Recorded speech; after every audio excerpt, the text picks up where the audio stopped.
Wannan kuma gashi nan muna da rubutu da aka bamu, tarihi ne aka bamu shi zuwa ga yaren larabci. Za mu zo mu danna akan select all din nan, danna mai copy select all, yadda muka yi mai copy, sai mu ƙara komawa chat gpt.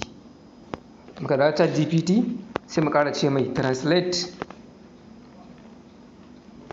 to Hausa language, irin yadda muka yi ɗazu.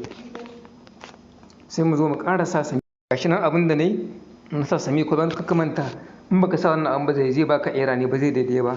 Mun sa shi tsakiya, sai mu zo sai mu ƙara kullewa da sami colon, larabci ne sai mu tura. Gashi nan wannan zai taimaka sosai wajen ɗalibai da suke project ko wanda suke karanta Arabiya. Idan aka baka a rubutu na Arabiyyar ku, za ka iya zuwa chat gpt kawai ka danna mai maka da shi zuwa ga Hausa. Gashi nan tarihi ne na Imam Muslim ne ko, shi ya koma zuwa ga yaren Hausa cikin sauƙi. Ko kuma idan aka baka pdf ne, mutum ne yake karanta Arabic ko wani abu, nan haka zai zo ya mai da shi zuwa ga Hausa, Turanci, tunda yare haka